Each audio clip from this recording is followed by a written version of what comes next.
Muy buenas noches, amados hermanos y amigos presentes aquí en Olavarría, Argentina. Es para mí una bendición grande estar con ustedes para compartir unos momentos de compañerismo alrededor del programa divino correspondiente a este día postrero y ver así nuestro tema correspondiente a esta ocasión, el misterio de la simplicidad divina. Bajo este tema, el misterio de la simplicidad divina, estaremos en esta noche viendo el programa de Dios correspondiente a este tiempo final, para lo cual quiero leer dos escrituras en San Mateo capítulo 16, la primera, verso 13 en adelante, donde dice, verso 13 al 20 dice: viniendo Jesús a la región de Cesarea de Filipo, preguntó a sus discípulos diciendo: ¿quién dicen los hombres que es el Hijo del Hombre? Ellos dijeron: unos, Juan el Bautista, otros, Elías, y otros, Jeremías, o alguno de los profetas. Él les dijo: ¿y vosotros? ¿Quién decís que soy yo?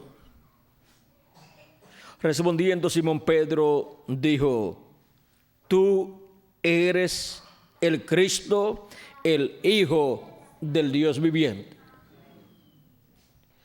Entonces le respondió Jesús: bienaventurado eres, Simón, hijo de Jonás, porque no te lo reveló carne ni sangre, sino mi Padre que está en los cielos. Y yo también te digo que tú eres Pedro, y sobre esta roca edificaré mi iglesia, y las puertas del Hades, o sea, del infierno, no prevalecerán contra ella. Y a ti daré las llaves del reino de los cielos. Y todo lo que atares en la tierra será atado en los cielos, y todo lo que desatares en la tierra será desatado en los cielos. Entonces mandó a sus discípulos que a nadie dijesen que él era Jesús el Cristo. Que Dios bendiga nuestras almas con su palabra y nos permita entenderla. Pueden tomar asiento si tienen la bondad.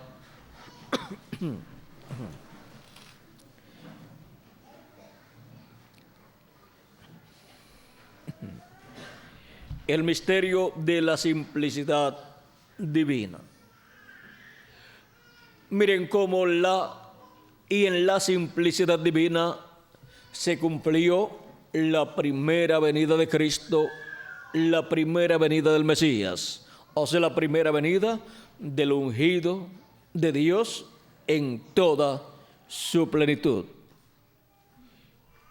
Encontramos que el pueblo hebreo estaba esperando el cumplimiento de la venida del Mesías, pues todos los profetas habían hablado de la venida del Mesías. Y en medio del pueblo hebreo todos esperaban la venida del Mesías como una sola. Y la venida del Mesías tiene dos partes muy importantes. La primera parte es la venida del Mesías como Cordero de Dios en su obra de redención en la cruz del Calvario. Y la segunda parte de la venida del Mesías es la segunda venida de Cristo como el león de la tribu de Judá, como Rey de Reyes y Señor de Señores en su obra de reclamo. Ahora, la primera parte, que fue la primera venida de Cristo, la primera venida del Mesías, encontramos que estaba siendo esperada por el pueblo hebreo en una forma grande, y sin embargo vino cumplida en una forma sencilla. Era la simplicidad de Dios manifestada. Siempre el velo de carne que Dios ha usado ha sido siempre un individuo sencillo. Encontramos que a través de los profetas del Antiguo Testamento Dios fue manifestado en personas sencillas. Y luego, cuando se cumplió la primera venida del Mesías, fue en una persona sencilla llamado Jesús de Nazaret. Ahora, ¿cuántas personas habían pensado que la venida del Mesías en medio del pueblo hebreo sería cumplida en un joven carpintero de Nazaret? Eso era algo inconcebible a la mente de los teólogos de aquel tiempo. Era algo inconcebible a la mente de los sacerdotes de aquel tiempo. Era algo inconcebible a la mente de los doctores de la ley. Era algo inconcebible a la mente de los miembros del Sanedrín, o sea, los miembros del concilio de la religión hebrea, compuesto ese concilio por 70 sabios del pueblo hebreo, sabios en asuntos religiosos, o sea, doctores en teología o divinidad. Y la cabeza del Sanedrín era el sumo sacerdote, otro hombre sabio del pueblo hebreo.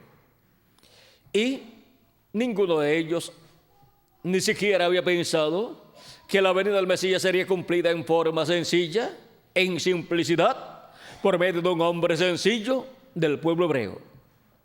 Y como la Escritura decía que sería de la descendencia de David, pues ellos pensaban que ese hombre tenía que ser un hombre bien importante, un hombre con grandes doctorados y con grandes títulos, y cuando vino el título que tenía era carpintero. Ahora, ¿cuántas personas en medio del pueblo hebreo estaban esperando la venida del Mesías? Pues todas las personas. Y la religión hebrea les anunciaba la venida del Mesías. Los ministros, los sacerdotes de la religión hebrea anunciaban al pueblo que el Mesías vendría y que antes de venir el Mesías aparecería el profeta Elías. Pero miren, cuando también se cumplió la venida del profeta Elías, la venida de Elías fue en forma sencilla también. Ahora, los sacerdotes de aquel tiempo, incluyendo al sumo sacerdote y los miembros del concilio de la religión hebrea, de seguro interpretaban la venida del profeta Elías para ese tiempo como el regreso del profeta Elías, de Elías Tisbita, que se había ido en un carro de fuego, o sea, en un platillo volador, y por lo tanto tenía que regresar en un platillo volador. Pero cuando se cumplió la venida del Elías que tenía que venir en aquel tiempo, miren en quién se cumplió y vean cómo se cumplió esa promesa divina. Pues está prometido que Elías vendría. Y ahora, cuando Jesucristo estuvo en el monte de la transfiguración y se transfiguró delante de sus discípulos, y luego bajó con sus discípulos Pedro, Jacobo y Juan del monte, encontramos que le hacen una pregunta los discípulos del Señor. Aparece en el capítulo 17, vamos a ver, verso 9 en adelante. Aquí Jesús les habla acerca de la visión que ellos vieron allá en el monte de la transfiguración y les dice que no digan a nadie lo que ellos vieron allá. Dice, capítulo 17, verso 9 en adelante, dice: cuando descendieron del monte, Jesús les mandó diciendo: no digáis a nadie la visión, hasta que el Hijo del Hombre resucite de los muertos. Entonces sus discípulos le preguntaron diciendo: ¿por qué pues dicen los escribas que es necesario que Elías venga primero? Pues la Escritura prometía que Elías vendría en el capítulo 4 de Malaquías y también en el capítulo 3. Y ahora el pueblo hebreo está esperando la venida del profeta Elías. Y ahora encontramos que los discípulos ya tienen al Mesías en medio de ellos. Vean en el capítulo anterior, Pedro le dice a Jesús: tú eres el Cristo, el Hijo del Dios viviente. O sea, tú eres el Mesías. Porque Cristo, Mesías y ungido significa lo mismo, es lo mismo. El Cristo o el Mesías es el ungido de Dios con el Espíritu de Dios en toda su plenitud. Por eso fue que Jesús, cuando tomó la escritura ya en la sinagoga de Nazaret y leyó el pasaje de Isaías capítulo 61, allá en San Lucas capítulo 4, vean cómo Jesús lee ese pasaje y lo que dice luego de leer ese pasaje. Vean ustedes, dice capítulo 4, verso 18 en adelante, 17 en adelante de San Lucas, dice: y se le dio el libro del profeta Isaías, y habiendo abierto el libro, halló el lugar donde estaba escrito: el Espíritu del Señor está sobre mí. ¿Ven? ¿Ven el por qué era el ungido, el Cristo, el Mesías? Porque el Espíritu de Dios estaba sobre él. Estaba sobre él en toda su plenitud. Por cuanto me ha ungido. Aquí dice que lo ha ungido. Era el ungido de Dios. Para dar buenas nuevas a los pobres. Me ha enviado a sanar a los quebrantados de corazón, a pregonar en libertad a los cautivos y vista a los ciegos, a poner en libertad a los oprimidos, a predicar el año agradable del Señor. Y enrollando el libro, lo dio al ministro y se sentó. Y los ojos de todos en la sinagoga estaban fijos en él. Y comenzó a decirles: hoy se ha cumplido esta escritura delante de vosotros. Ahora vean cómo Jesucristo toma las escrituras, la profecía que habla de la venida del ungido, de la venida del Mesías, y luego que lee esa escritura, les dice: hoy se ha cumplido esta escritura delante de vosotros, dándole testimonio de que estaba cumplida en su persona esa promesa mesiánica, esa promesa de la venida del Mesías, de la venida del ungido de Dios. Y ahora ellos, vean ustedes, tenían al ungido, al Mesías en medio de ellos. Los discípulos estaban con el Mesías y el Mesías estaba con sus discípulos. Y ahora le preguntan a Jesús: ¿por qué dicen los escribas que es necesario que Elías venga primero? Respondiendo Jesús les dijo: a la verdad, Elías viene primero y restaurará todas las cosas. Está hablando de Elías que vendrá para restaurar. Mas os digo que Elías ya vino y no le conocieron, sino que hicieron con él todo lo que quisieron. Así también el Hijo del Hombre padecerá de ellos. Entonces los discípulos comprendieron que les había hablado de Juan el Bautista. ¿Y por qué Juan el Bautista es Elías? Vamos a ver. En el libro de San Mateo capítulo 11, Jesús, hablando acerca de Juan el Bautista, vamos a leer del verso 9 en adelante, dice: pero ¿qué salisteis a ver? ¿A un profeta? Sí, os digo, y más que profeta, porque este es de quien está escrito: he aquí yo envío mi mensajero delante de tu faz, el cual preparará tu camino delante de ti. El profeta Malaquías, en el capítulo 3, había hablado del mensajero que Dios enviaría delante de él. Y también el profeta Isaías en el capítulo 40 habló de ese mensajero. Sigue diciendo: de cierto os digo, entre los que nacen de mujer, no se ha levantado otro mayor que Juan el Bautista, pero el más pequeño en el reino de los cielos, mayor es que él. ¿Y por qué el más pequeño del reino de los cielos es mayor que Juan el Bautista? Siendo Juan el Bautista un profeta tan grande, del cual Cristo dice: de los nacidos de mujer, no se ha levantado uno mayor que Juan. porque Juan el Bautista pertenece al pueblo hebreo, que es el pueblo de los siervos de Dios.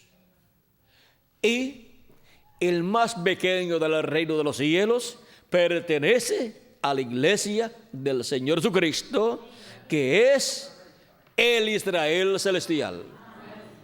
El Israel celestial es la iglesia del Señor Jesucristo. Y los miembros de la iglesia del Señor Jesucristo son los hijos e hijas de Dios. Y ahora, ¿qué es más grande? ¿Un hijo o un siervo? En la casa de Dios, un hijo es mayor que un siervo. Y por esa causa, vean ustedes, Moisés y todos los profetas como Elías y Juan el Bautista, todos ellos pertenecen a los siervos, pertenecen al pueblo hebreo. Por lo tanto, los pertenecientes al cuerpo místico de Cristo, a la iglesia de Jesucristo, son mayores. El más pequeño es mayor que el más grande de los siervos. O sea que el más pequeño, pues es, digamos, cuando se nace en una familia, van naciendo los hijos, y el más pequeño es el menor, el Benjamín de la familia. Eso es en orden de nacimiento. Y ahora, miren ustedes en orden de nacimiento, en el reino de los cielos, tenemos, por ejemplo, el orden de nacimiento de todos los hijos de Dios. El último que nazca en el reino de los cielos es mayor que Juan el Bautista y que Moisés y que cualquier profeta del Antiguo Testamento. Y en orden en cuanto a la posición que cada hijo e hija de Dios ocupa en la iglesia de Jesucristo, el que tiene menos importancia en la iglesia del Señor Jesucristo es mayor que Juan el Bautista y que cualquiera de los profetas del Antiguo Testamento. Y de los mensajeros del Señor Jesucristo, el más pequeño. Y ahora, cuando hablamos del más pequeño, hablamos en dos sentidos. El más pequeño en posición,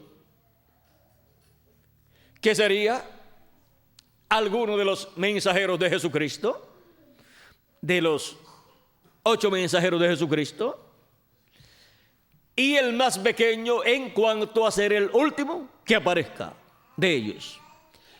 En cuanto al de menos importancia de los 8 mensajeros de Jesucristo, el más pequeño de ellos es mayor que Juan el Bautista. Y el más pequeño de ellos, pues, tiene que ser uno que no haya sido profeta. Cualquiera de los mensajeros que han sido más bien reformadores. Pero el más pequeño en cuanto a orden de nacimiento en el reino de Dios, pues sería el último mensajero del Señor Jesucristo, que sería el mensajero de la edad de la piedra angular. Ese sería el más pequeño en cuanto a orden de nacimiento. Pero los postreros, dice la Escritura, que son los primeros.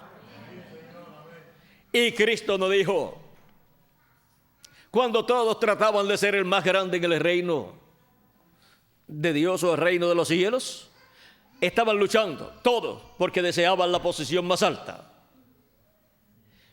Y miren en San Mateo capítulo 20, recuerden que todo el mundo ha deseado la posición más alta en el reino de Dios. Y eso está bueno, porque uno no debe ser negligente en las cosas de Dios. Uno debe buscar lo máximo en el programa divino para alcanzar el máximo que pueda alcanzar esa persona en la posición en que Dios lo ha colocado. De otra forma sería un negligente. Sería como un árbol que puede producir, digamos, al 100 por 1 y que se ponga a producir al 30 por 1.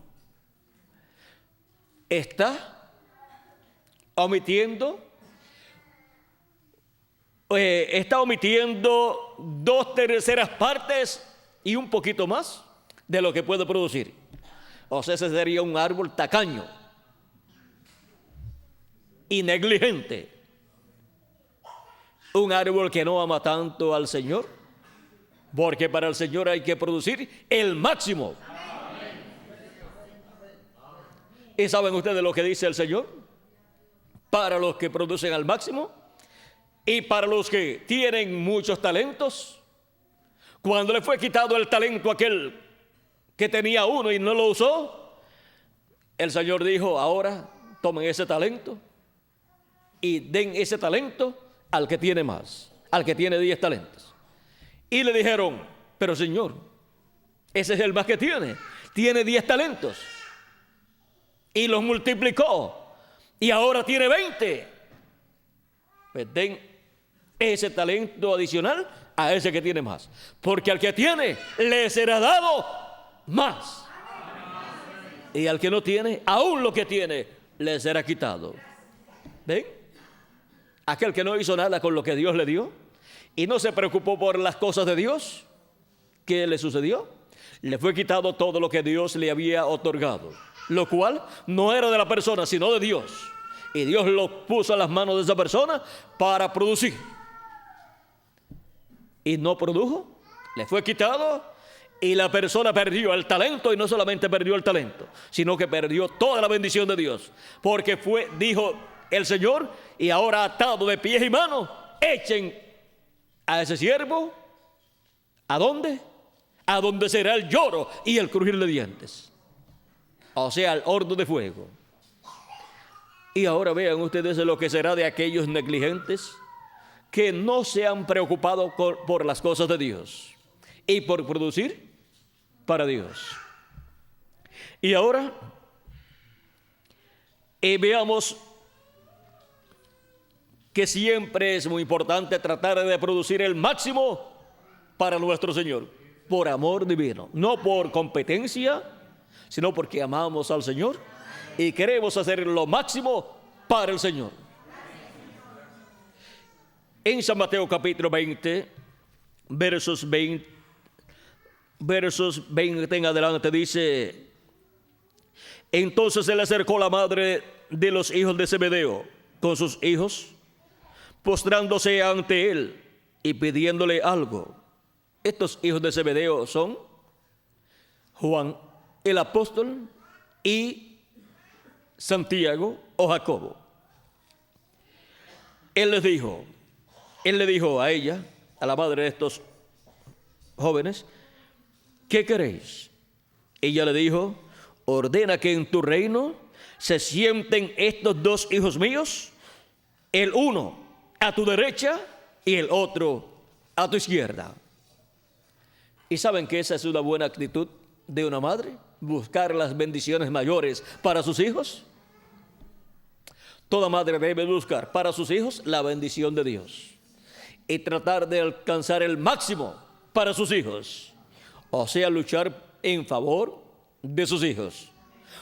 El ejemplo lo dio la madre de Jacob, la cual supo de la bendición que iba a ser hablada por Isaac, y le dijo a Jacob: mira, tu padre le ha dicho a tu hermano Esaú que vaya de cacería y consiga un animalito, lo prepare en un guisado y se lo lleve para tu padre comer y luego bendecirlo.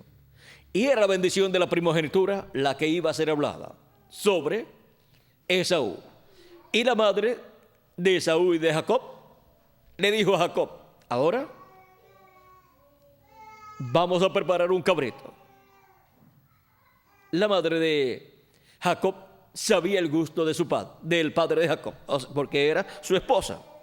vamos a preparar un cabrito y tú se lo llevarás a tu padre para que él te bendiga. O sea, para que recibas la bendición de la primogenitura. Porque la bendición de Dios es hablada por medio de un hombre.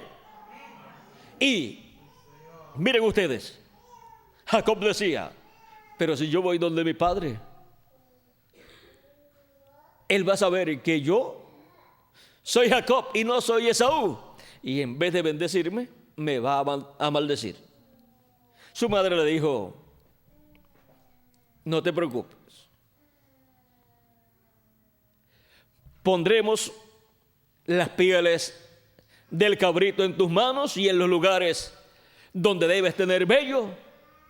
Y entonces, cuando él te toque, pues sentirá que tienes vellos y entonces va a pensar que tú eres Esaú y te va a bendecir.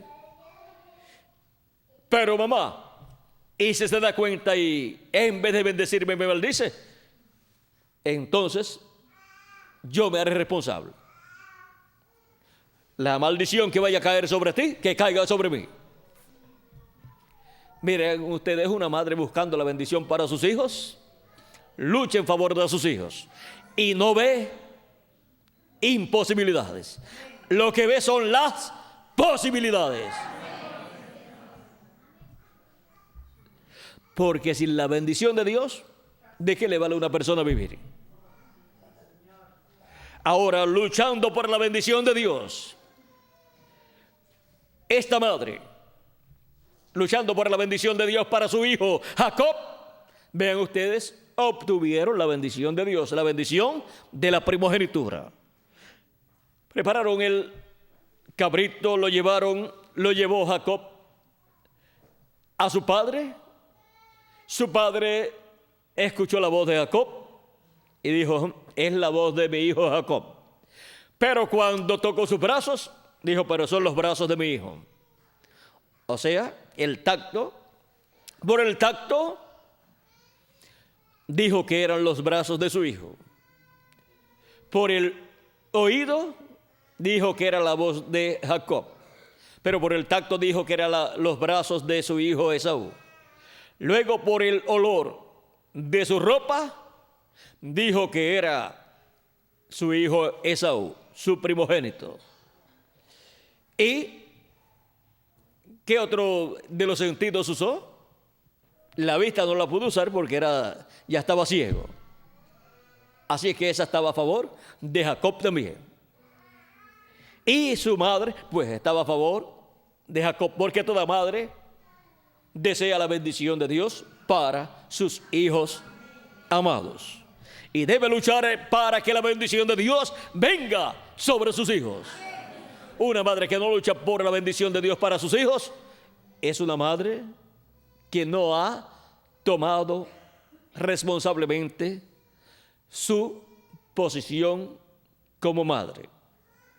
Porque no es solamente tener hijos y tenerlos aquí, que nazcan y darle comida, sino buscar la bendición de Dios para ellos también, para que puedan vivir eternamente.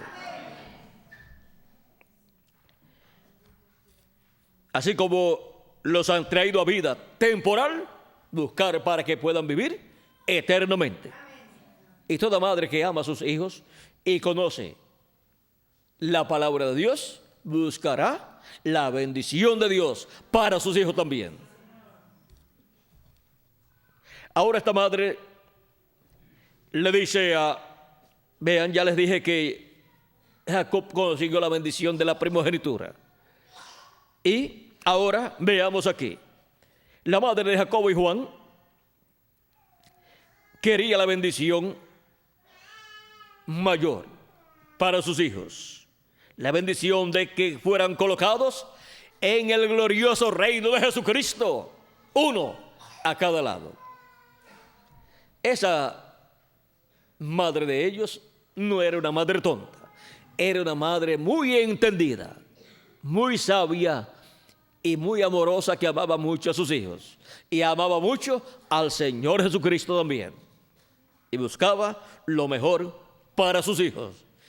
Y si hay una posición alta en el reino de Dios, ella la quería para sus hijos. Y no se iba a quedar con los brazos cruzados sin luchar por esa posición para sus hijos, si era posible obtener esa bendición. Entonces Jesús, respondiendo, dijo: no sabéis lo que pedís. ¿Podéis beber del vaso que yo he de beber y ser bautizado con el bautismo con que yo soy bautizado? Y ellos dijeron: podemos. Una persona que está buscando la bendición de Dios no puede mirar las circunstancias negativas como un estorbo para conseguir la bendición de Dios. Tiene que siempre pensar que sí, que se puede. Eso es tener una fe positiva. Sí podemos. Él les dijo: a la verdad, de mi vaso beberéis, y con el bautismo con que yo soy bautizado, seréis bautizados. Pero el sentaros a mi derecha y a mi izquierda, no es mío darlo, sino a aquellos para quienes está preparado por mi Padre. O sea, no es mío dar esto a ustedes, sino darlo ¿a quién? A aquellos para quienes está preparado.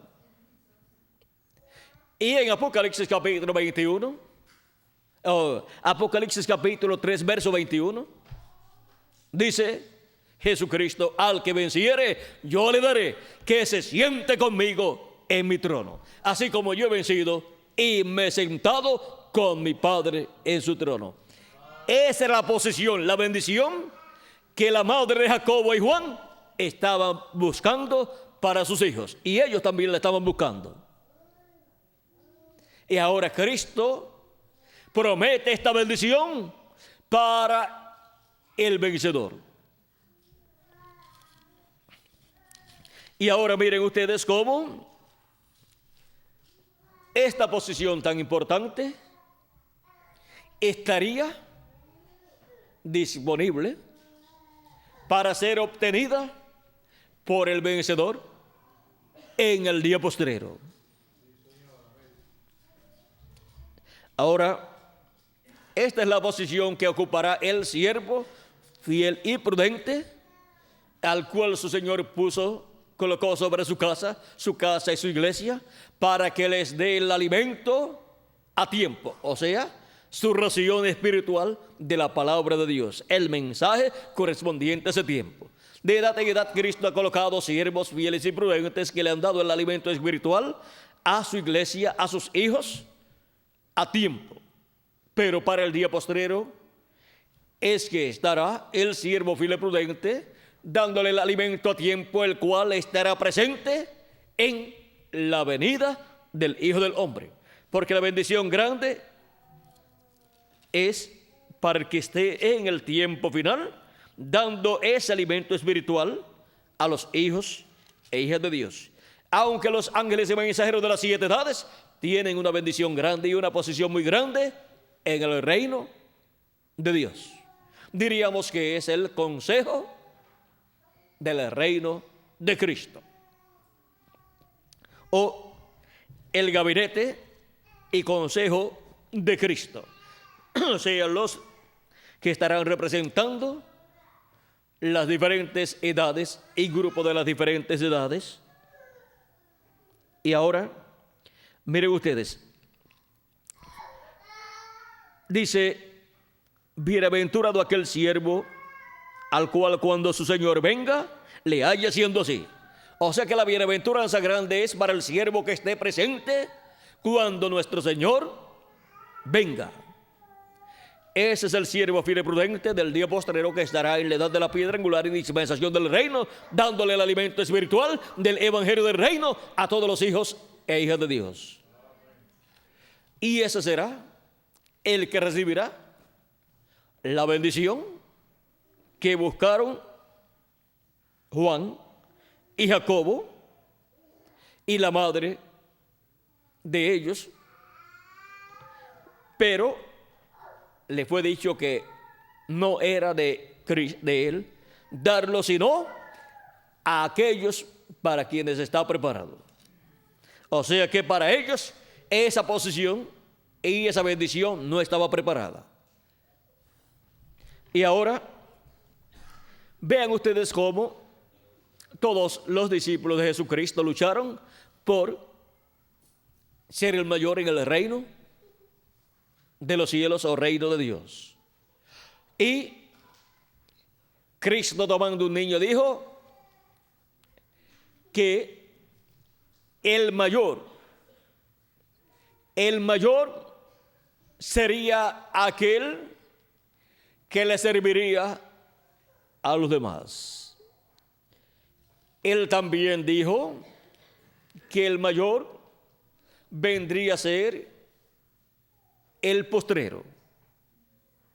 Ahora vean ustedes cómo esto va cumpliendo escrituras de tiempos pasados, porque los primeros serán postreros, pero los postreros serán primeros. Y también cuando se aplica a un mensajero o a mensajeros, pues los mensajeros primeros pues son los últimos, y el mensajero último pues es el primero, y el mayor pues es el más pequeño. Y el mayor, siendo el más pequeño, esto tiene que ver con nacimiento. Porque el más pequeño en la casa, el Benjamín de la casa, es el último que nació en la casa. Y el último que nace en la casa de Dios como mensajero, pues es el último mensajero de Jesucristo. El mensajero para la edad de la piedra angular y dispensación del reino. Ahora, vean ustedes cómo cuando aplicamos todas estas cosas a que el más pequeño del reino de los cielos es mayor que Juan el Bautista, encontramos que el más pequeño, como parte del cuerpo místico de Cristo, aunque no sea un ministro, es mayor que Juan el Bautista. Y como mensajeros, el más pequeño de los mensajeros es mayor que Juan el Bautista, y el último de los mensajeros también es mayor que Juan el Bautista. Y miren ustedes, y el último de los mensajeros será mayor que todos los mensajeros anteriores, excepto que Jesucristo. Ahora eso lo colocaría en la posición que buscaron Jacobo y Juan con ayuda de su madre. Pero esa posición estaba ordenada desde antes de la fundación del mundo para ese siervo fiel y prudente que en el día postrero estará con el ministerio de Moisés y el ministerio de Elías manifestado aquí en la tierra. Ahora continuemos viendo lo que dice Jesús acerca de Juan el Bautista. Hicimos una pausa ahí y tuvimos una brecha para buscar algunas cosas que iban con esto de que el más pequeño del reino de los cielos es mayor que Juan el Bautista. Y ahora sigue diciendo, desde los días de Juan el Bautista hasta ahora, el reino de los cielos sufre violencia y los violentos lo arrebatan. Otras versiones pueden decir, el reino de los cielos se hace fuerte y los valientes lo arrebatan. Cualquiera de las dos está bien. Sigue diciendo, porque todos los profetas y la ley profetizaron hasta Juan. Cualquier persona que no comprenda lo que esto significa puede pensar que después de Juan el Bautista no vendrían más profetas. Pero no es profeta también Jesús de Nazaret, y es un profeta mayor que Juan. Y no son profetas los apóstoles del Señor también. San Pedro y San Pablo no son profetas también, son apóstoles y profetas. Tenemos las profecías de ellos que hablan acerca de los días postreros y de las cosas que Dios hará en este tiempo final en el cual nosotros estamos viviendo. Ahora los profetas, hasta Juan, profetizaron. ¿Cuáles profetas? Los profetas de la dispensación de la ley. Hasta Juan profetizaron. Pero los profetas de la dispensación de la gracia comenzaron con el profeta mayor, el Señor Jesucristo, un profeta dispensacional. Y continuaron con Pedro y demás apóstoles, y con San Pablo, y con los demás mensajeros de las edades de la iglesia gentil, los que fueron profetas, hasta llegar al reverendo William Marion Branham, que de los 7 ángeles mensajeros fue el mensajero mayor, el profeta mayor. Y los profetas de la dispensación de la gracia, hasta William Marion Branham profetizaron. Pero ¿y no vendrá otro profeta después de él? Sí, pero para otra dispensación, para la dispensación del reino, y para otra edad, la edad de la piedra angular. Y ese es un profeta dispensacional. Ese es el profeta que viene con el mensaje del evangelio del reino, y es el profeta de la dispensación del reino para abrir la dispensación del reino con el mensaje del evangelio del reino. Y con la venida de ese profeta se cumple la manifestación del siervo fiel y prudente que estaría en el día postrero, dándole el alimento espiritual a tiempo a todos los hijos e hijas de Dios. Ese es el profeta mensajero representado en el siervo fiel y prudente que estará en el día postrero, alimentando a los hijos e hijas de Dios. ¿Dónde? En la casa de Dios. ¿Y cuál es la casa de Dios? Es la iglesia del Señor Jesucristo. Y ese es el siervo fiel y prudente que se sentará con Cristo en su trono. ¿Y cuál es el trono del cual habla Cristo aquí? Cristo, cuando ascendió al cielo victorioso, se sentó en el trono del Padre, y allá recibió un nombre nuevo. Y allá ha estado haciendo intercesión por cada persona que tiene su nombre escrito en el libro de la vida del Cordero desde antes de la fundación del mundo. Cristo ha estado haciendo intercesión allá como sumo sacerdote con su propia sangre derramada en la cruz del Calvario, como Cordero de Dios. Y ahora encontramos que Cristo ha estado en el trono del Padre, sentado allí, haciendo intercesión. Pero Cristo nos habla de su trono también. ¿Y cuál es el trono de Jesucristo? El trono de Jesucristo es el trono de David. Por eso es que nos dice el arcángel Gabriel, hablándonos de ese trono, nos dice en San Lucas capítulo 1, verso 30 en adelante, cuando le apareció a la Virgen María, le dice: entonces el ángel le dijo: María, no temas, porque has hallado gracia delante de Dios, y ahora concebirás en tu vientre y darás a luz un hijo, y llamarás su nombre Jesús. Este será grande y será llamado Hijo del Altísimo. Y el Señor Dios le dará el trono de David su padre, y reinará sobre la casa de Jacob para siempre, y su reino no tendrá fin. Ese es el trono donde Jesucristo se sienta para reinar sobre el pueblo hebreo por 1000 años y luego por toda la eternidad. Y desde ese trono Cristo reinará sobre todas las naciones. Y ese es el trono del cual Cristo habla cuando dice: al que venciere, yo le daré que se siente conmigo en mi trono, así como yo he vencido y me he sentado con mi Padre en su trono. Cristo venció y se sentó con el Padre en su trono ahí en el cielo, y ahora Cristo al vencedor le promete que se sentará con él en su trono aquí en la tierra, en ese trono de David. Y ahora vean ustedes cómo esta promesa y esta bendición que hay en esta promesa estaban buscándola 2 de los apóstoles del Señor. O sea que se dieron cuenta que había una bendición grande y que Cristo se sentaría en el trono de David.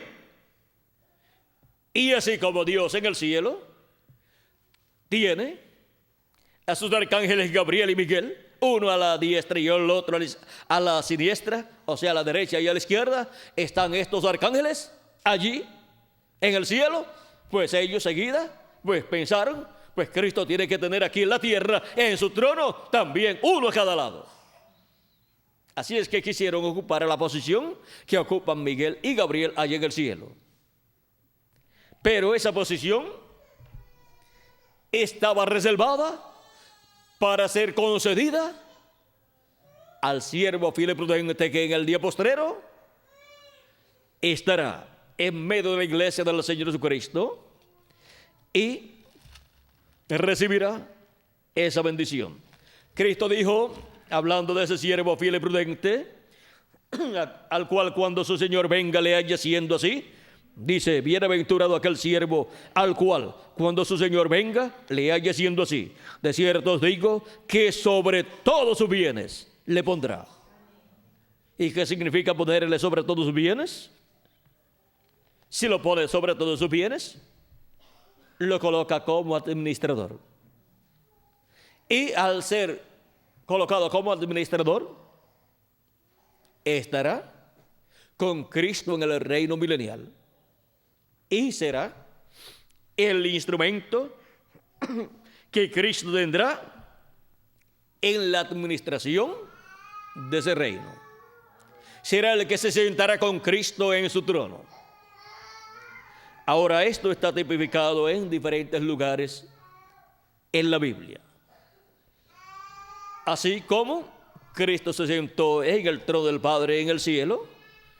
Y vean ustedes todas las cosas que Jesucristo ha estado haciendo desde el trono del Padre. Y ahí vamos a dejarlo quietecito esto porque tenemos poco tiempo para entrar de lleno en todo lo que contiene el sentarse con Cristo en su trono. Pero ven ustedes, el que se sentó con el Padre en su trono, Jesús, el carpintero de Nazaret, en el cual se cumplió la primera venida de Cristo, la primera venida del Mesías, como Cordero de Dios, en su obra de redención, encontramos que era un hombre sencillo. Un carpintero allá en Nazaret, el cual había nacido en Belén de Judea, allá en un pesebre, y el cual había nacido por medio de una mujer sencilla, una joven sencilla, aunque era descendiente del rey David. Ella era descendiente del rey David, como también José era descendiente del rey David. Y ahora vean ustedes cómo, para que se cumpla la escritura, que tenía que venir por medio de la tribu de Judá y por medio de la familia de David, por medio de la familia de Isaí y por medio de esa línea de David, vino por medio de una virgen descendiente del rey David. Era ella una princesa, aunque era una mujer sencilla y pobre, pero la pobreza y sencillez no quitan la grandeza que Dios le haya dado a la persona. Y la grandeza no quita la sencillez y humildad de una persona. Los que se creen grandes e importantes, miren, no son nada. No son nada delante de Dios. ¿Por qué? Porque piensan que porque tengan muchos millones de dólares y muchas cosas o grandes títulos de la tierra, son personas grandes, pero delante de Dios no son grandes. Grandes son los hijos e hijas de Dios. Y han estado viniendo en forma sencilla en este planeta Tierra. Dios ha colocado esas almas suyas, las ha colocado en velos de carne sencillos. Porque la grandeza, lo grande, no es el velo de carne, es lo que está dentro de ese velo de carne.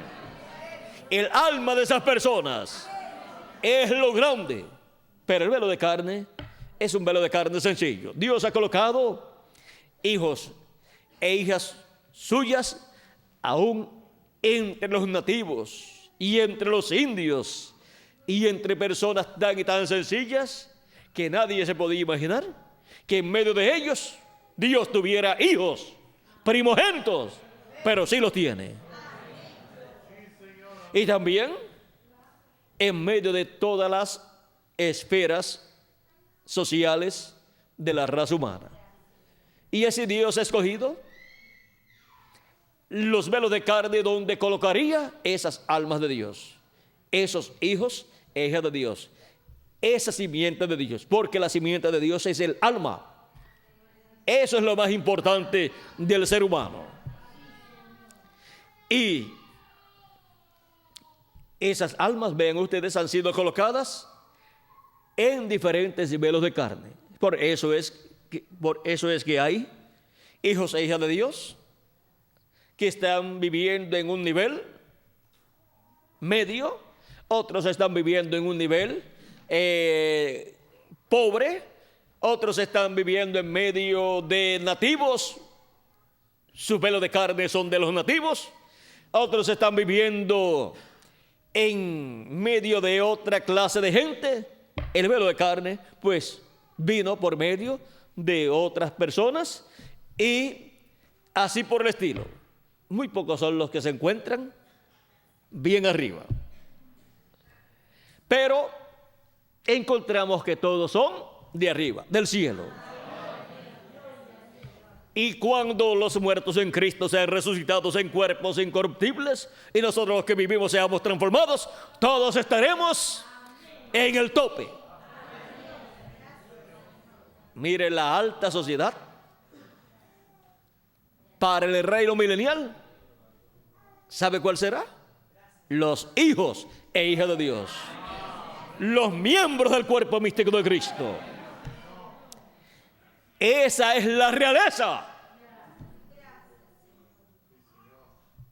Y la cabeza de esa realeza es Dios. Y por medio de Jesucristo es que han venido esos príncipes y princesas en velos de carne sencillos, en simplicidad.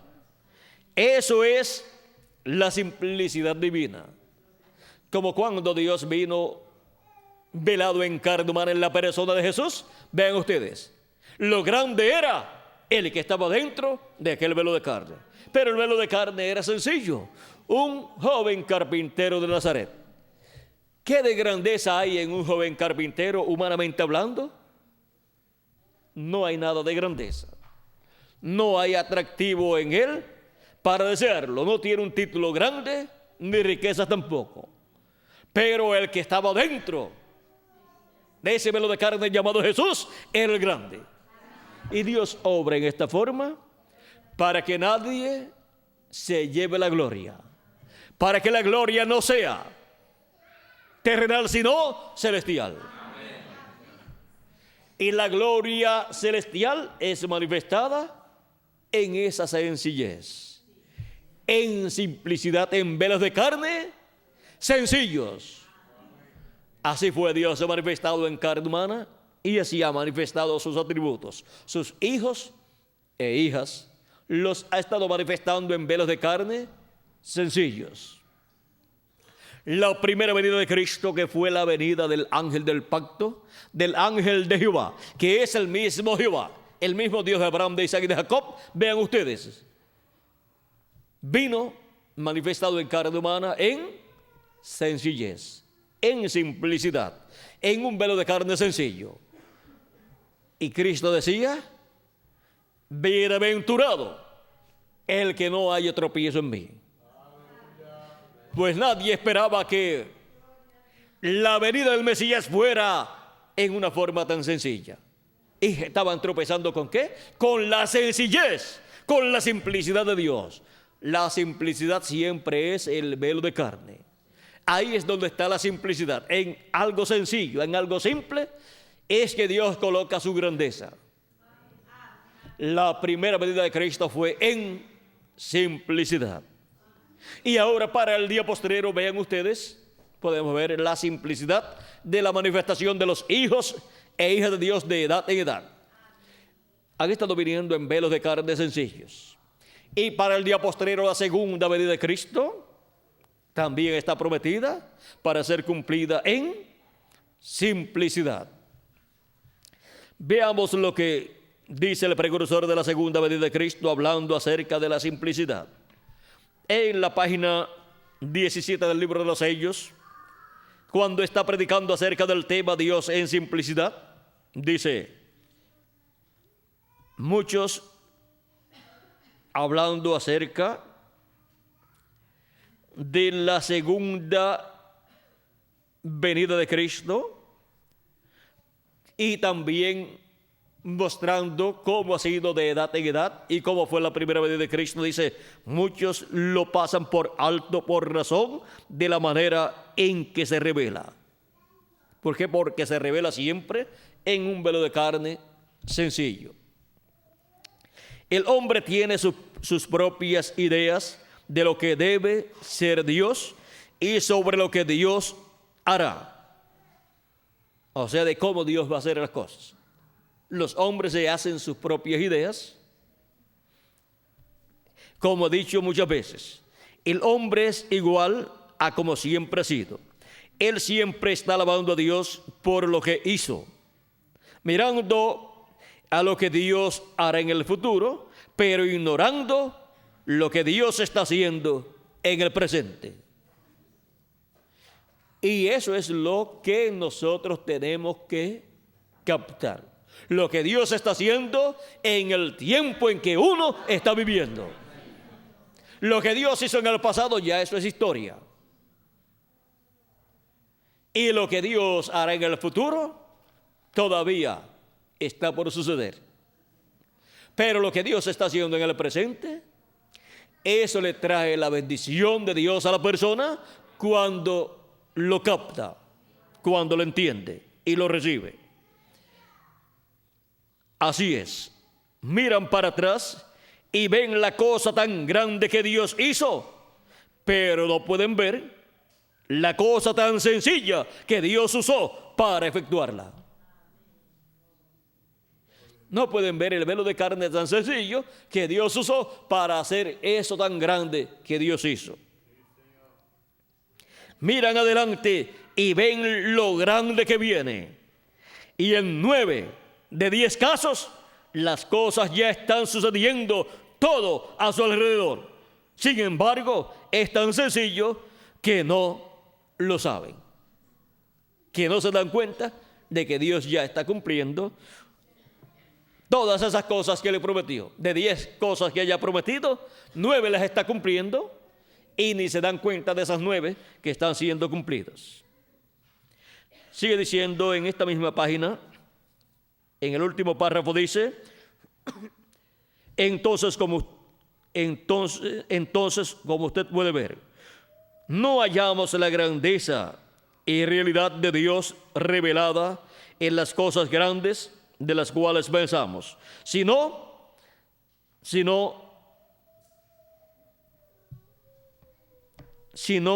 Él está en las cosas sencillas. Le agrada a Dios revelarse y luego ocultarse. Vamos a ver, ocultarse y luego revelarse en las cosas sencillas.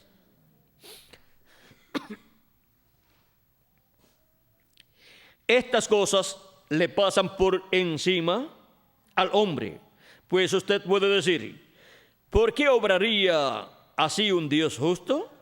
Es porque el hombre fue hecho originalmente de una manera que no tratara de cuidarse a sí mismo.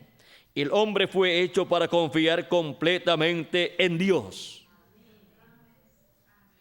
Por eso somos figurados como corderos u ovejas. Una oveja no se puede guiar a sí mismo, tiene que tener quien le guíe. Y el Espíritu Santo es quien nos debe estar guiando. Entonces, así es hecho el hombre. Y Dios hizo todas sus obras tan sencillas para que las personas sencillas las pudiesen entender. Dios se hace sencillo juntamente con los sencillos para así ser entendido por los sencillos. De otra manera, dijo en Isaías 35, de tal manera que los insensatos no yerren. Es tan sencillo. Y nosotros sabemos que Dios es tan grande hasta que esperamos que sea un ser muy grande y entonces pasamos por alto las cosas sencillas. Tropezamos con la sencillez. Así es como fallamos en nuestra búsqueda de Dios. Tropezamos con la sencillez. Y ahora pasamos a la página 400. Vamos a ver 472. Vamos a la página 472. Está hablando del séptimo sello, que es la segunda venida de Cristo. Dice así: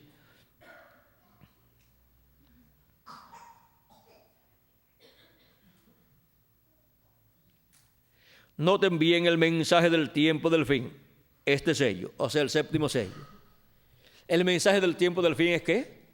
El séptimo sello, o sea, la segunda venida de Cristo. Él nos ha revelado los 6 sellos, pero no dice nada del séptimo. El sello del tiempo del fin, cuando empiece, será algo completamente secreto según la Biblia. Cuando comience ¿qué? El séptimo sello, o sea, cuando comience la segunda venida de Cristo a ser cumplida. Cuando se abra la segunda venida, en cuanto a su cumplimiento, será ¿qué? Completamente ¿qué? Un secreto. Para que tengan un cuadro claro de esto, veamos. El pueblo hebreo estaba esperando la venida del Mesías. Y cuando comenzó la venida del Mesías, ¿qué estaba sucediendo? Pues la Virgen María estaba recibiendo la visita del arcángel Gabriel y él le estaba dando la buena nueva, la buena noticia, que ella concebiría y daría a luz un hijo y sería hijo del Altísimo y Dios le daría el trono de David. O sea que sería el cumplimiento de la venida del Mesías.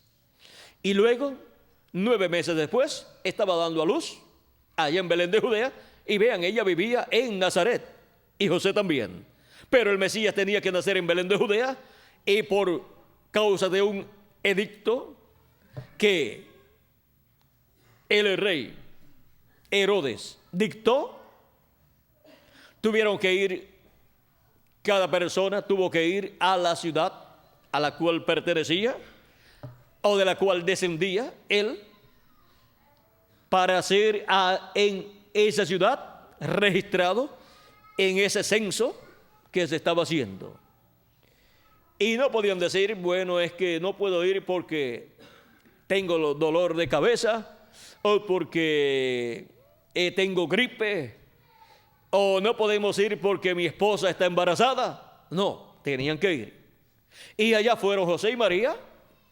María ya habiendo entrado al mes para dar a luz, al 9º mes, fueron hacia allá para registrarse en el censo.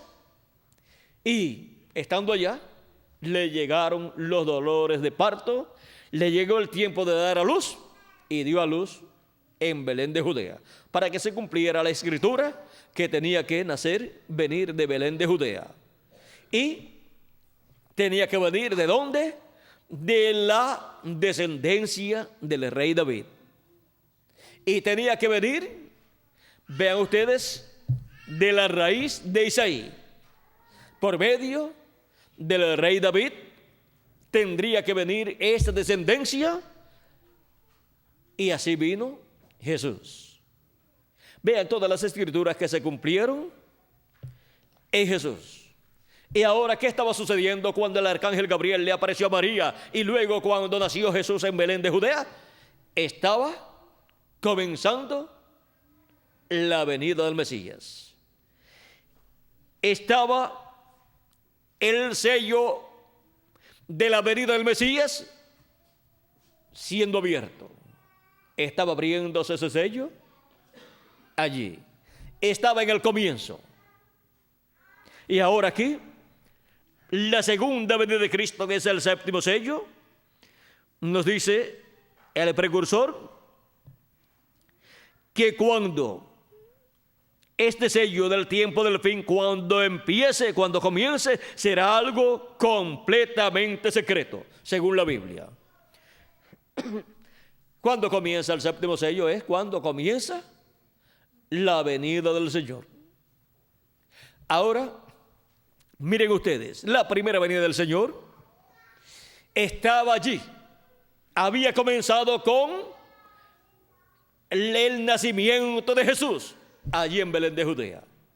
Y luego estuvo un lapso de tiempo de 29 años y medio en medio del pueblo hebreo, en donde creció, se convirtió en un joven y llegó a una edad de adulto a 29 años y medio, y todo estaba allí. El sello de la primera venida de Cristo estaba allí abierto. Había comenzado, pero su ministerio no había comenzado. Su ministerio como Cordero de Dios para llevar a cabo la obra de redención en la cruz del Calvario no había comenzado, pero allí estaba el velo de carne que moriría en la cruz del Calvario como el Cordero de Dios y quitaría nuestros pecados. Ahora vean cómo allí estaba la venida del Señor por 29 años y medio, y luego comienza su ministerio de 3 años y medio. Está en medio del pueblo hebreo en su ministerio y todavía no lo conocen. Aunque lo conocían como Jesús de Nazaret, como el carpintero de Nazaret, no lo conocían ni lo reconocían como el Mesías, el Cristo, el ungido con el Espíritu de Dios en toda su plenitud. Ni tampoco reconocieron a su precursor, Juan el Bautista, el cual vino con el espíritu y virtud de Elías. Jesús, hablando de Juan el Bautista, vean ustedes, nos dijo que los profetas hasta Juan profetizaron, pero sigue diciendo: y si queréis recibirlo, él es aquel Elías que había de venir. Capítulo 11, verso 14. Y sin embargo se llamaba Juan. Y cuando le preguntan a Juan el Bautista en una ocasión si él era Elías, él dice que no. Porque Juan el Bautista literalmente no era el profeta Elías. No era Elías tisbita, sino que era otro hombre, otro profeta, en el cual Dios estaba operando el ministerio de Elías, el cual había operado en Elías tisbita y había operado también en Eliseo. Así es que estaba operando ese ministerio de Elías por tercera ocasión en otro hombre, en Juan el Bautista. Cuando Dios promete que enviará un profeta que ya había enviado en el pasado y ya se fue, cuando Él promete enviar ese profeta, promete enviar ese profeta mencionando el nombre de ese profeta del pasado. Cuando cumple esa promesa, es el ministerio de aquel profeta en otro profeta, en otro hombre. Y por eso es que Jesús dice: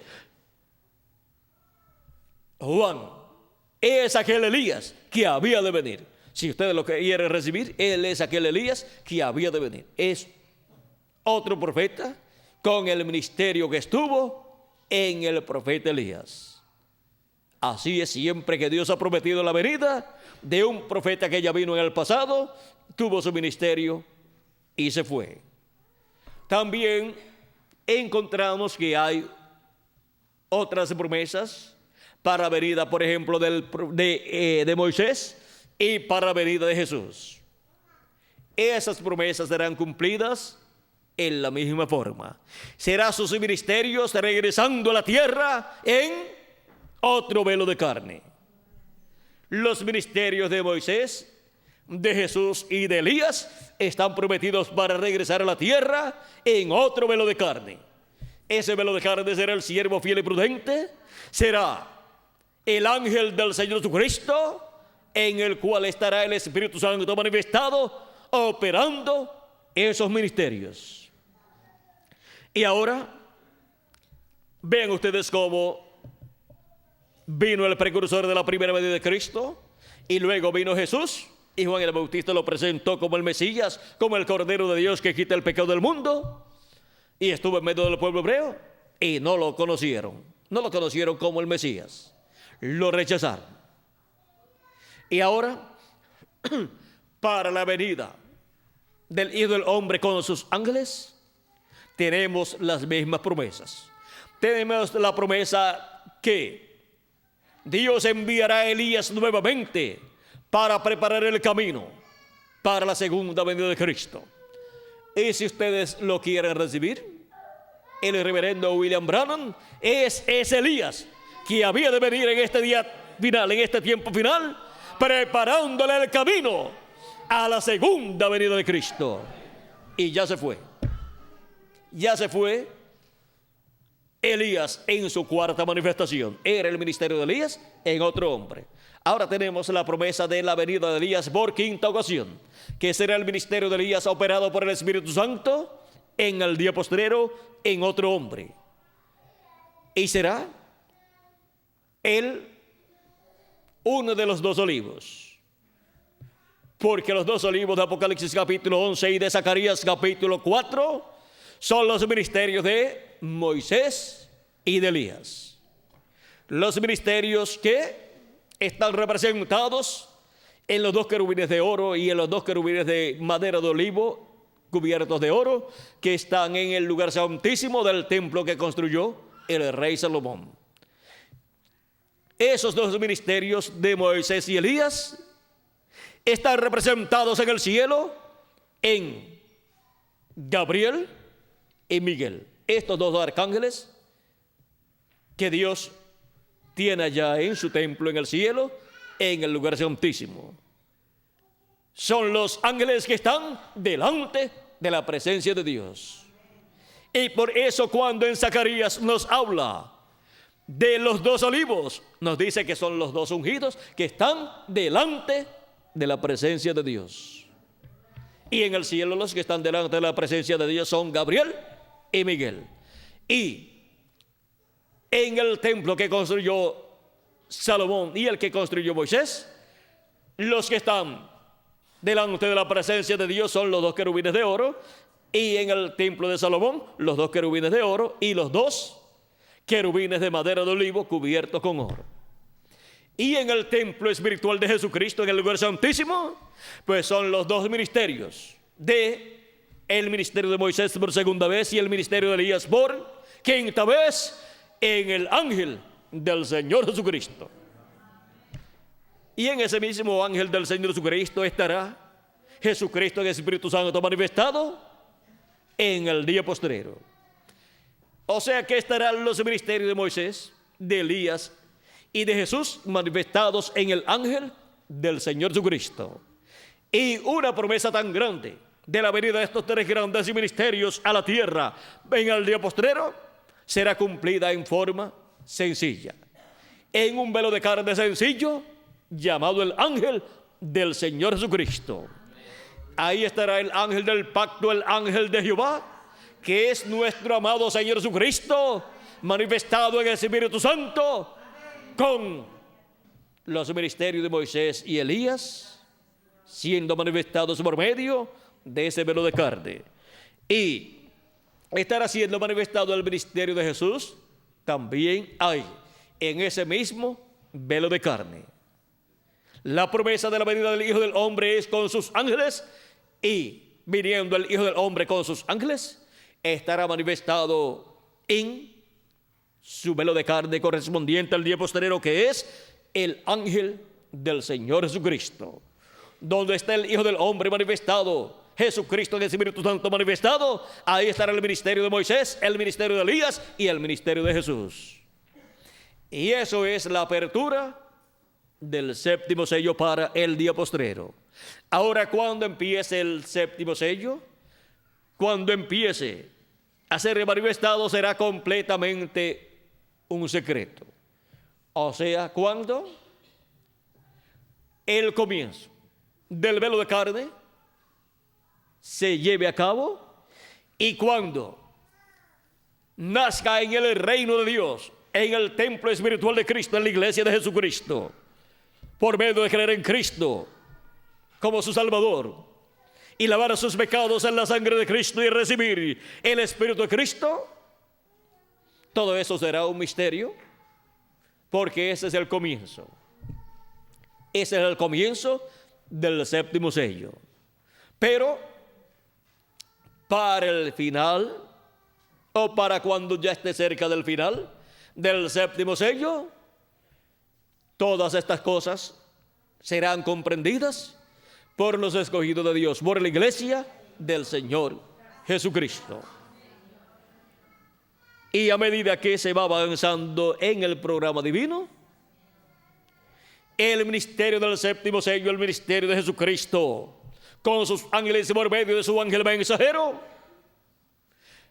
irá en una forma progresiva hasta que se llegue a la adopción de ese siervo fiel y prudente. Porque para el día postrero habrá un ministerio en la iglesia del Señor Jesucristo que será adoptado con el velo de carne, en donde estará ese ministerio, lo cual fue tipificado en el monte de la transfiguración, donde Jesús fue adoptado. Y eso nos habla de este día postrero, para la adopción de todos los hijos e hijas de Dios, donde el ministerio correspondiente al día postrero estará adoptado, y también el instrumento donde estará ese ministerio. Ahora podemos ver dónde nos encontramos en el programa divino. Ahora todo tiene que ir en una forma progresiva. Los escogidos de Dios para ser adoptados estarán viendo la venida del Hijo del Hombre con sus ángeles, velado Jesucristo en el Espíritu Santo, en carne humana, en un velo de carne sencillo, en su ángel mensajero, en el siervo fiel y prudente que estará en la casa de Dios, en la iglesia del Señor Jesucristo, en el día postrero, alimentando a los hijos e hijas de Dios con el mensaje del Evangelio del Reino. Y aún con toda esa manifestación tan grande del Hijo del Hombre, de Jesucristo en el Espíritu Santo, con los ministerios de Moisés, de Jesús y de Elías, aún con todo eso, el velo de carne, el ángel del Señor Jesucristo, el siervo fiel y prudente, no es ni Moisés, ni Elías, ni Jesús. Él solamente es el instrumento donde Jesucristo en el Espíritu Santo estará manifestando estos ministerios prometidos para el día postrero, en donde el séptimo sello sería velado y revelado. Sería abierto al séptimo sello porque estaría manifestado en este día postrero conforme a la promesa divina. Ese es el misterio del ángel que tiene el séptimo sello, que apareció en la nube en febrero 28 de 1963, cuando le aparecieron al reverendo William Branham 7 ángeles mensajeros de Jesucristo. Allí están, en esa nube están los ángeles mensajeros de las 7 edades o etapas de la iglesia gentil, de la iglesia entre los gentiles. Y también está otro ángel que era muy diferente a los demás. Allí hay 8 ángeles mensajeros por todos, incluyendo al séptimo ángel mensajero, el reverendo William Branham. Están los 7 ángeles mensajeros de las 7 edades. Y está otro ángel que era muy diferente a los demás, del cual dice el reverendo William Branham en la página 469 del libro de los sellos. Dice: y notaron que dije que uno de esos ángeles era muy raro. Me pareció muy distinto de los demás, a los demás. Estaban en una constelación con 3 a cada lado y uno arriba. Y el que estaba a mi lado, contando desde la izquierda hacia la derecha, ese sería el 7º ángel. Él era más brillante y significaba más para mí que los demás. Les dije que tenía el pecho así robusto y estaba volando hacia el oriente. Les dije también que me levantó, me alzó. ¿Cuál fue el ángel que levantó al reverendo William Branham? El que lo llevó a esa constelación fue ese ángel que era muy diferente a los demás. Ahora aquí está. Era el que tenía el 7º sello, lo cual he mantenido como una pregunta en mi mente toda mi vida. Los otros sellos significaron mucho para mí, desde luego, pero ustedes no se imaginan lo que ha significado este 7º sello. Ahora vean ustedes, el 7º sello lo tiene ¿cuál? De los ángeles, el ángel que era muy diferente a los demás. Y así como cada ángel mensajero de cada edad fue manifestado en carne humana para tener su ministerio, el ángel que era muy diferente a los demás, el cual es Cristo, el ángel del pacto, tiene que ser manifestado en carne humana en el día postrero, en su ángel mensajero, para poder tener el ministerio del día postrero y cumplir así la apertura del 7º sello. Cumplir así el misterio del 7º sello y llevar a cabo su obra como león de la tribu de Judá, como rey de reyes y señor de señores en su obra de reclamo.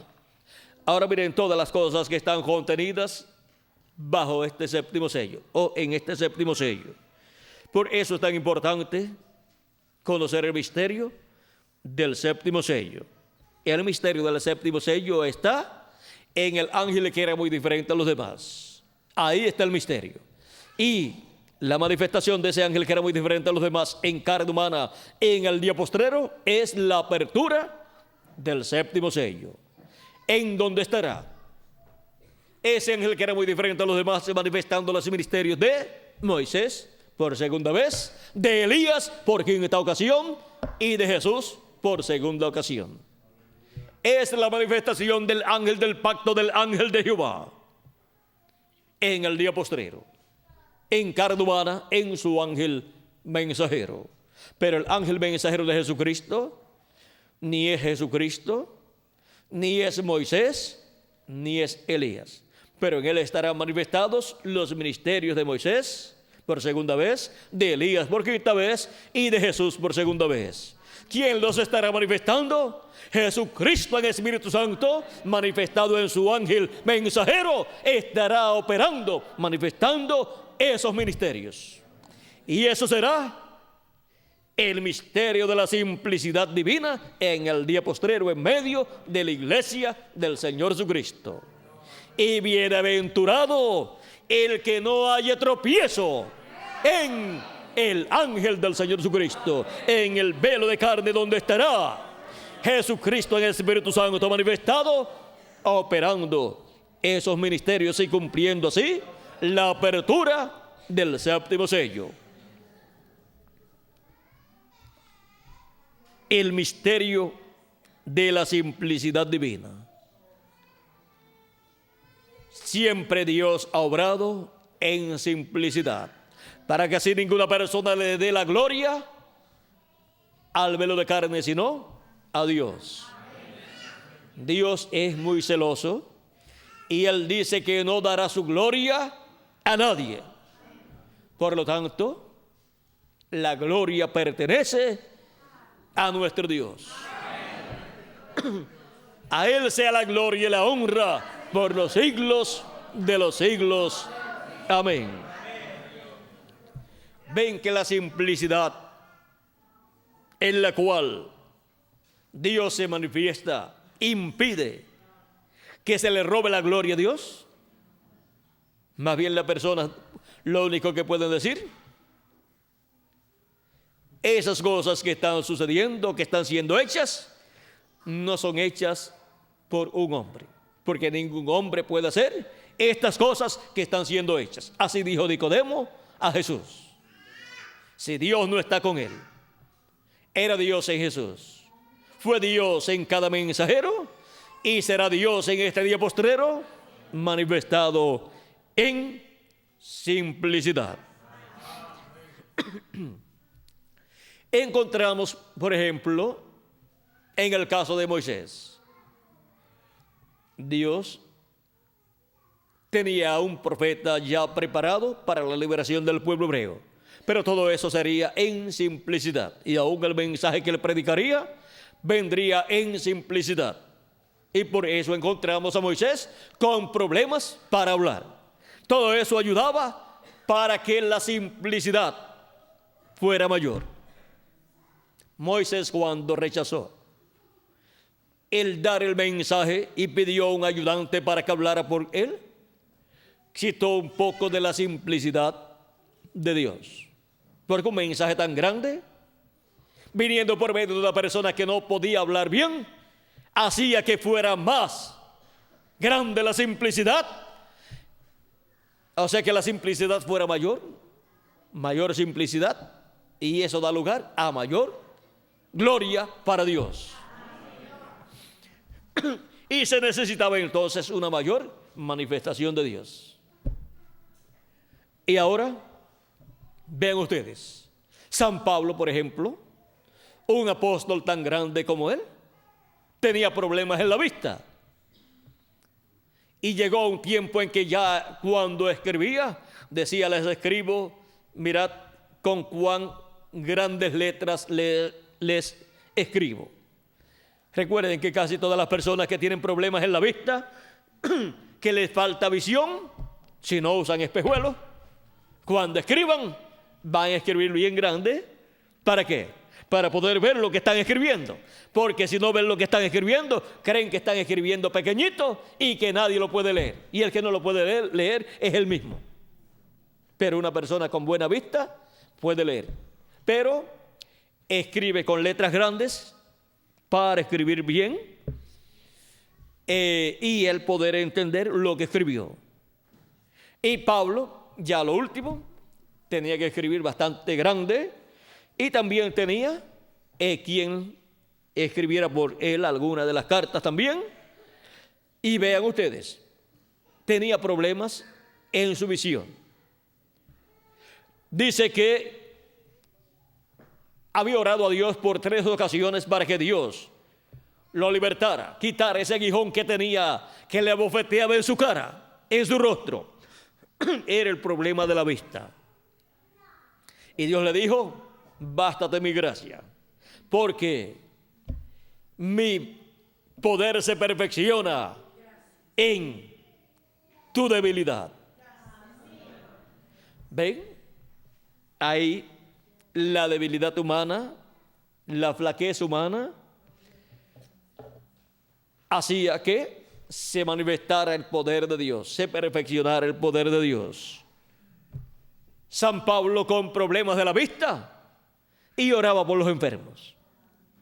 Cualquier persona podía decir: yo no voy a ir a donde Pablo a que ore por mí, porque él tiene problemas y no ha podido solucionar su problema de salud.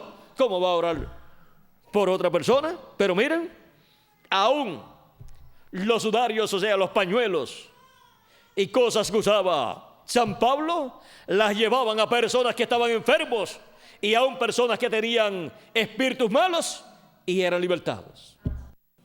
El poder de Dios perfeccionado en un hombre débil y sencillo. Así siempre ha sido. Si buscamos los mensajeros de Dios, encontraremos que en la parte humana han sido débiles, han tenido problemas de salud. Por ejemplo, miren al hombre de Dios Isaac. No estaba ciego cuando fue a bendecir a sus hijos, estaba ciego. Algunas personas piensan que un hombre de Dios no puede tener algún problema de salud. Pues mire, no creeríamos entonces en Isaac, que era un profeta de Dios, porque estaba ciego. Y luego Jacob, a lo último de sus años, también tenía el mismo problema. ¿Cuándo fue a bendecir? Miren, cuando fue a bendecir a José, y bendijo a José bendiciendo a sus hijos, a Efraín y a Manasés. Quizás José pensó que porque estaba ya ciego Jacob, colocó la mano sobre el menor, teniendo que colocar su mano sobre el mayor, y le quiso cambiar las manos. Y Jacob dijo: no, Dios ha cruzado mis manos.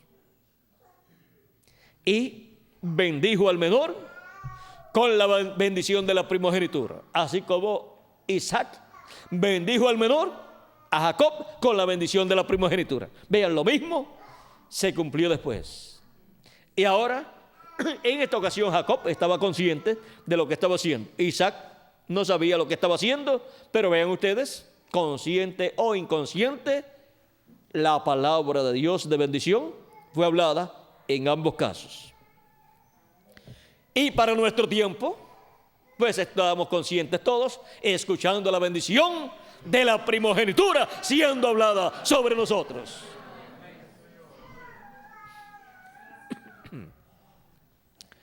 Bienaventurado el que no haya tropiezo ni en Isaac, porque era ciego y sin embargo era un profeta, ni en Jacob, porque se puso ciego después y era un profeta. Aun cuando recibió la bendición del cambio de nombre, miren, salió cojo y siguió cojeando, no sabemos por cuántos años. No se sabe si por todo el resto de su vida. Pero es mejor un cojo con la bendición de Dios que una persona sana sin la bendición de Dios. ¿No dijo Cristo que es mejor? Es mejor entrar al reino de Dios, al cielo, con un ojo menos o con un brazo menos, que tener los dos brazos o tener los dos ojos e ir al infierno? Pues claro que es mejor perder un miembro del cuerpo de uno, tener un miembro del cuerpo de uno menos, pero entrar al cielo y no estar completo en su cuerpo físico e ir al infierno. Porque lo más importante es el reino de Dios y su justicia. Las demás cosas son añadiduras en la vida. Y aún miren ustedes el cuerpo que tenemos, pues lo vamos a dejar por completo. Si se muere, pues lo echan allá al cementerio. Y si cuando los muertos en Cristo resuciten, todos estamos todavía en este cuerpo visible, seremos transformados. Y si le falta un brazo a una persona, pues en el nuevo cuerpo no le va a faltar un brazo, lo va a tener completo, el cuerpo. O sea que en el nuevo cuerpo estaremos completos y estaremos en un cuerpo perfecto. Ahora, Dios ha estado manifestando su espíritu en estos cuerpos mortales, corruptibles y temporales, manifestando su gloria en simplicidad. Pero algún día tendremos el cuerpo eterno y ya todo será grande. Será en grandeza todo lo que hemos de tener. Un cuerpo eterno, glorificado, a imagen y semejanza de nuestro amado Señor Jesucristo. Todo será en gloria después. Pero ahora, mientras tanto, todo es en simplicidad. Y no podemos perder la visión de la simplicidad divina. Tanto en cada uno de ustedes, como en cada mensajero que Dios ha enviado.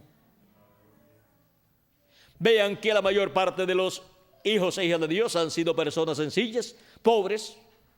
Pero Cristo dijo, y a los pobres es predicado el Evangelio. O sea que en medio de los pobres, en medio de la raza, en medio de la clase media y de la clase pobre, es que más hijos e hijas de Dios ha colocado en esta tierra. En velo de carne, de esos dos niveles. De esos dos niveles son la mayoría de los hijos e hijas de Dios. De los niveles altos o del nivel alto, mucho menos. O sea, una cantidad menor. Para que así no estemos afanados por las cosas de este mundo y vayamos a decir, es que no tengo tiempo para nada. Porque eso es lo que en la clase alta casi siempre se dice. Están muy ocupados en los afanes de esta vida y las riquezas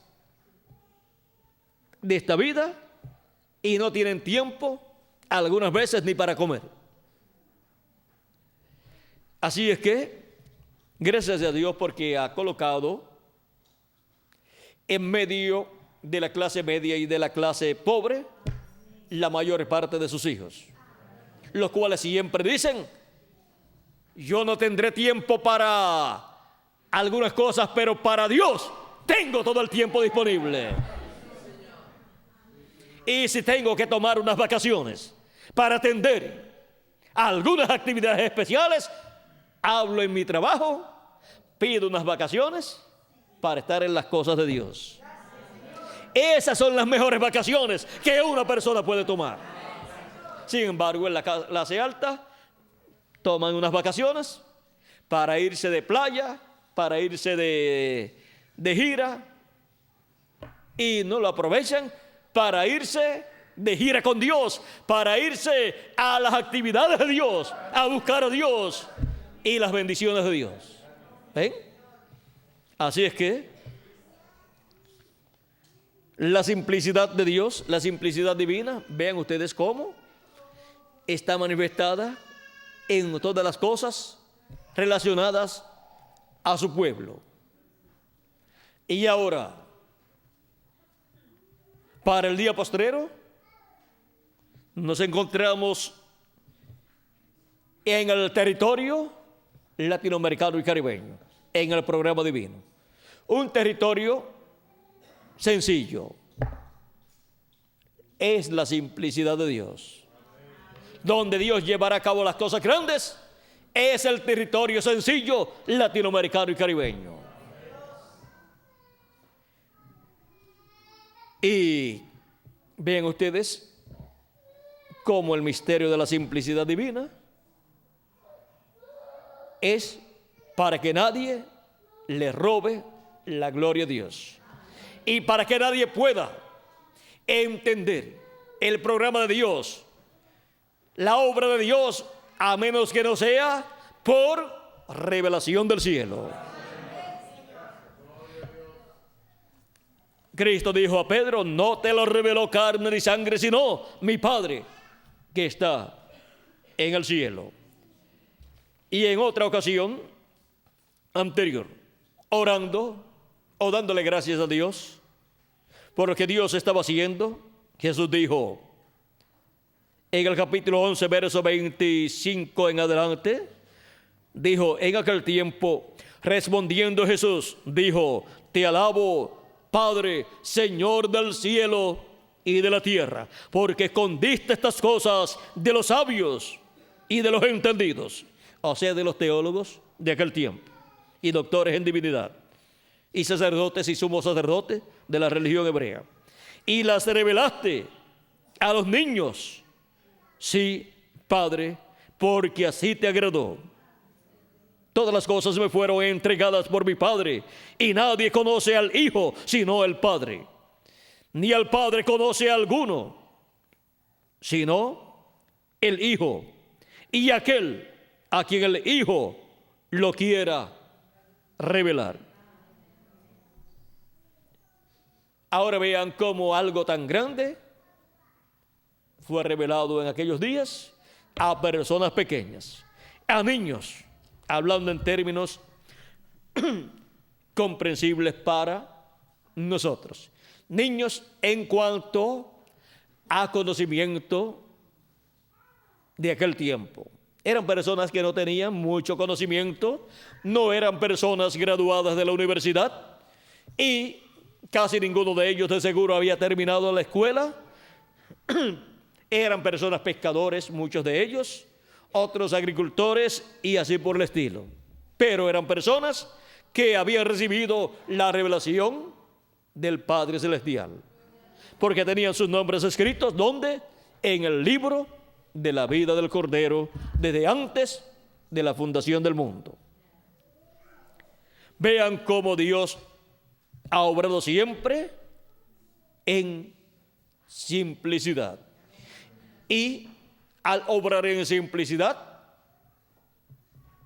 las personas sencillas, simples, captan esa manifestación de Dios.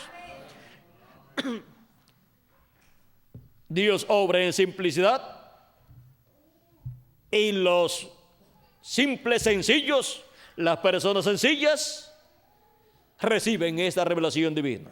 Captan a Dios manifestado en simplicidad y dicen: esto era lo que yo estaba esperando.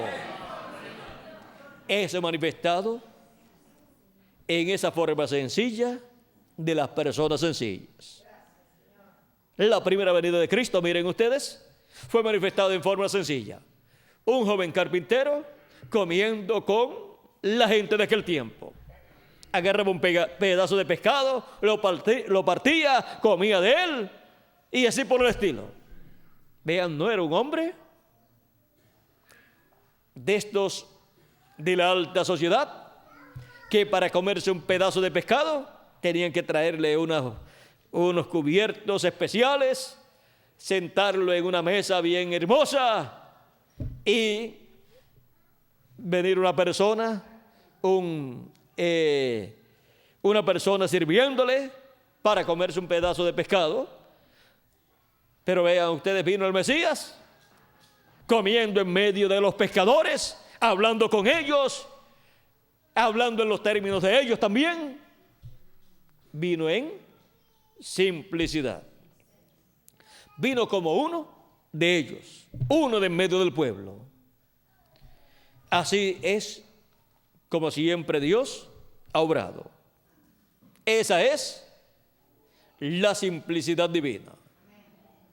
Y ese es el misterio de la simplicidad divina. Y cuando Dios promete algo grande, lo cumple en simplicidad.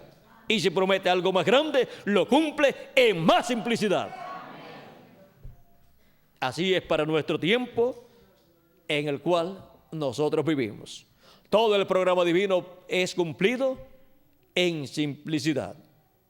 Cuando leíamos acerca de los escogidos, que con gran voz de trompeta serían llamados y juntados en el día postrero, quizás algunos pensaban: esas deben ser personas bien importantes de esta tierra. Pero miren, ¿dónde están esas personas? Esos escogidos que serían llamados y juntados. Mire, aquí estamos, personas sencillas, escuchando la voz de Cristo, esa gran voz de trompeta, llamándonos y juntándonos y revelándonos todas estas cosas que deben suceder pronto en este día postrero. Y aquí estamos en la América Latina y el Caribe, el territorio escogido de Dios para ese llamado de los escogidos del día postrero. Y todo esto está cumpliéndose en simplicidad. Hemos visto el misterio de la simplicidad divina. Y solamente podemos decir: y yo no sabía que era un hijo de Dios. Y por medio de la voz de Cristo, ahora sí sabemos que somos hijos e hijas de Dios, los primogénitos de Dios, los escogidos de Dios, que estaríamos escuchando la voz de Cristo manifestada en simplicidad. Que Dios les bendiga, que Dios les guarde. Muchas gracias por vuestra amable atención y continúen pasando todos una noche llena de las bendiciones de Jesucristo. Dejo con nosotros al ministro aquí. Vamos a dejar al ministro aquí, o a la persona de los cánticos, para continuar y así pues que puedan regresar tempranito. Hemos ya pasado de media hora, ¿verdad, Julio? Llegamos ya a la hora. 1:49, así es que les debo 11 minutos para otra próxima ocasión. Que Dios les bendiga y les guarde, y dejo por aquí al pastor Zurita para continuar y finalizar conforme a como lo tengan programado. Que Dios me lo bendiga. Que Dios le bendiga, hermano Zurita, y que Dios le bendiga a cada uno de ustedes también. Muchas gracias.